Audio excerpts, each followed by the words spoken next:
It's finally time to figure out what an atom is and what it's made of, because that's going to be kind of our gateway into the rest of chemistry and how matter changes down on the atomic level. Okay, so this all starts with charge. Okay, positive or negative, or if something is uncharged, it's neither positive or negative, we call it neutral. So when we put the like charges near each other, or same charges, like two positive charges or two negative charges, those charges repel each other. Whereas opposite charges, like a positive and a negative, or a negative and a positive, if you want to flip it around, attract each other.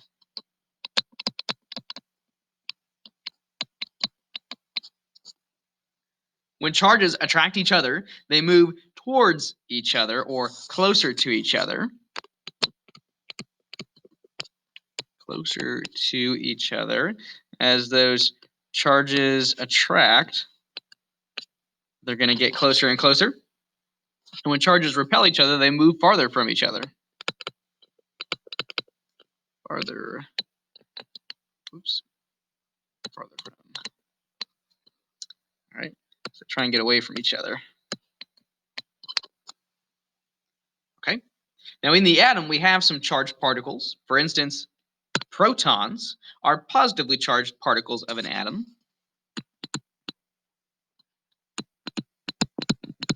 Oops. Positively charged and are a part of the atom called the atomic nucleus.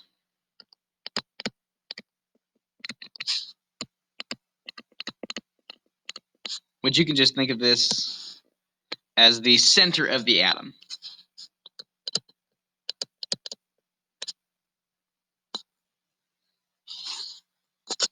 Okay? Now, the number of protons in an atom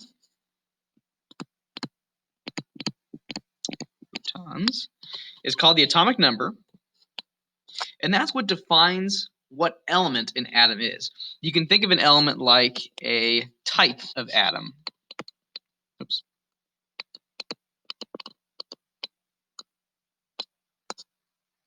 All right? So an atom could be of one element or another. It's kind of like the kind of atom that we're dealing with.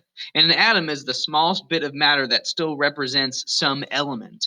When we get down to the other nuts and bolts of it, like the protons, we start losing that characteristic of the element. So if you have, say, a piece of gold, the smallest piece of it that still is the element gold is an atom. And if you go any deeper, then we start to lose those characteristics of gold. Okay? And gold is a type of atom. You can have an atom of gold, you can have an atom of silver, you can have an atom of carbon or hydrogen, any element off the periodic table. All right. So whenever we have an atom of an element, that element is always going to have the same number of protons. Okay. Otherwise, we're dealing with a different element.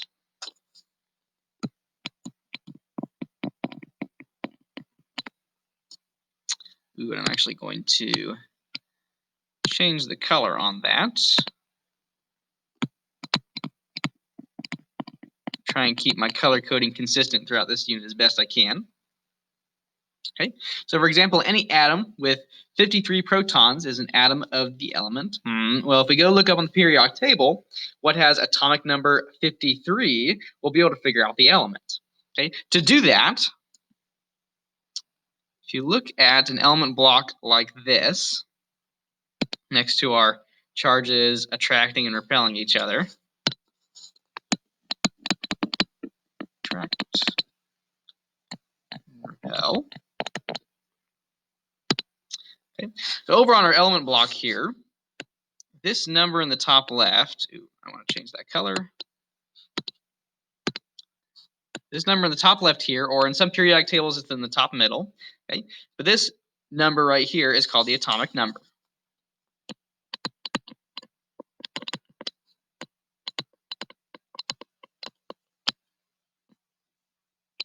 Okay, and it is equal to the number of protons.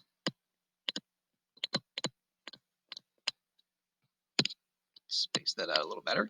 So an atom of lithium is always going to have 3 protons, or else it's not lithium.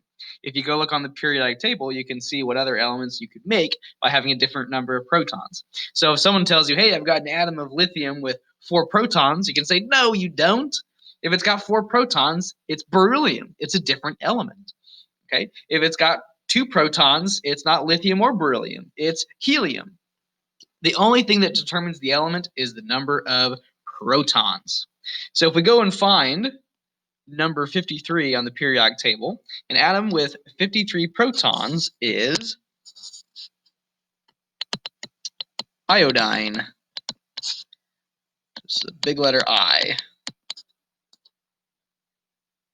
Okay, so that's kind of the defining feature that makes an element, what determines what type of atom we have. Okay, now there are other particles in the nucleus, like the neutrons. Neutrons are uncharged, okay, so they're not positive or negative, and they are part of the atomic nucleus as well.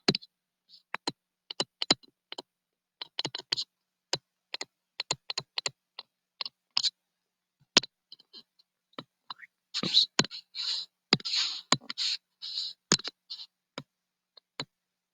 Okay, that uncharged part is going to be important later. Okay. Our third type of particle in the atom is called the electron. Electrons are negatively charged particles.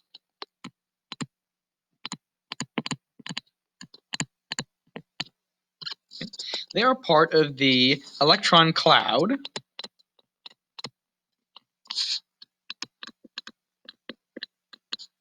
which is outside the atomic nucleus.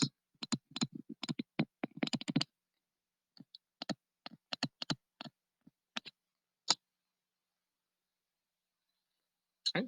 Now, in an atom, we have positively charged protons and negatively charged electrons. Those are going to attract to each other.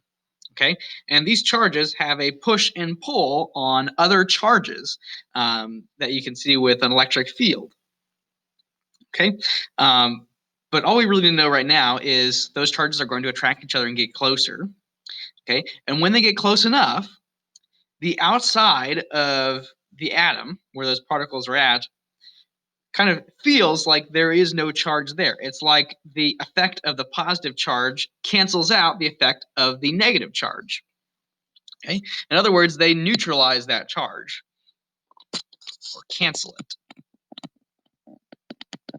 So if I put a proton and an electron together, like in a hydrogen atom, okay, that charge is going to effectively cancel out.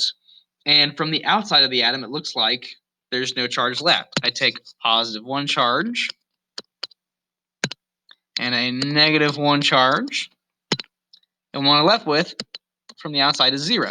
Now, does that mean that the proton becomes uncharged and the electron becomes uncharged and they are no longer charged particles? No, they still need to be charged because that's what holds them together, okay?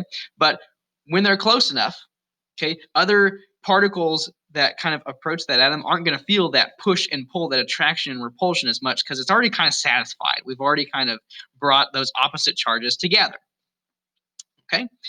So when we have most atoms in chemistry, we're going to go for having neutral matter, okay? Stuff that is no longer, really actively attracting and repelling other particles. Maybe a little bit, okay? But definitely a lot less than, if we didn't cancel out all that charge. Okay, otherwise, things would be floating around and attracting and repelling and trying to satisfy that unbalanced charge, that little bit of extra positive or negative charge that is still attracting other things. So most of the matter we're going to deal with, especially in the beginning of this class, is going to be neutrally charged, okay, which again means not positive and not negative. And to become neutrally charged, they have to have the same number of protons and electrons.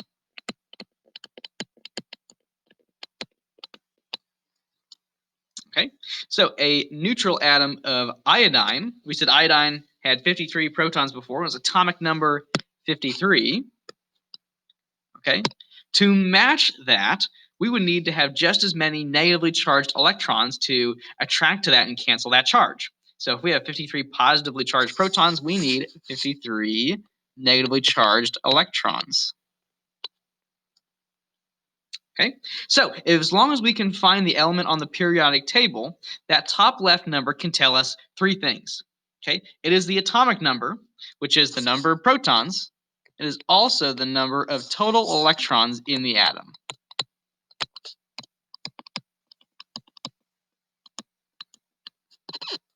Okay, so if we find iodine at atomic number 53, that means it has 53 protons and it's got to have 53 electrons to match. If I find atomic number 13, that's aluminum. Aluminum has to have 13 protons or else it's not aluminum. And to match those 13 positively charged protons, it's got to have 13 negatively charged electrons. Okay, now the last thing I'm going to bring up is kind of the structure of the atom. So I mentioned that the atomic nucleus, we've got our protons in here. We've got some neutrons that are uncharged. Okay, and then we've got our electrons. Okay, the neutrons and protons make up most of the mass of the atom. So in comparison, even though everything is really, really small here, the protons and neutrons are a lot bigger than the electrons. They're a lot heavier. Okay, so overall in the atom, most of the mass comes from the protons and the neutrons, and the protons and neutrons are about the same size. Okay, a proton is about the same size and same mass as a neutron. The electrons, on the other hand, in comparison, are very light and they're very fast. So if you are wondering why we don't have the electrons also in the atomic nucleus, because I mean they're attracting, right? They're going to get close to each other. Well, what it comes down to is these particles are kind of too fast to just be held down by that attraction. So instead of just being really close to the nucleus, they might be out here zipping around. It's like a little fly or a gnat, a really annoying bug. They're just moving so fast in comparison to everything else. You can't really keep them down. So they are kind of attracted and they are going to kind of be held in to the nucleus to some extent, but they also have some ability to kind of move out a little bit farther. Okay, so the electron cloud is called the electron cloud because it's a space where we are most likely to find the electron. Okay, they're hard to predict. They're a little bit wily. So we use this electron cloud idea to kind of describe this is the space we're going to find the electrons in, but we don't really care about exactly where they are. Okay, in comparison to these big, heavy, slow protons and neutrons, the electrons are zipping around like nuts. So we don't bother trying to say this is exactly where they're going to be or they group in with the nucleus. They're out all around it, just going crazy with how fast they are. Okay, so in a sense, they can somewhat resist that attraction because they're so light and they're so fast. But not totally. They are still held within a bound where they can only get so far from the nucleus, kind of like a little yappy dog on a leash. Okay. And so when we get into situations where the electrons may have more or less energy, maybe they stray a little bit farther than this boundary, or maybe they stick a little bit closer. But for the most part, we can kind of say, oh, an atom is about this big based on where its electrons are hanging out in the electron cloud.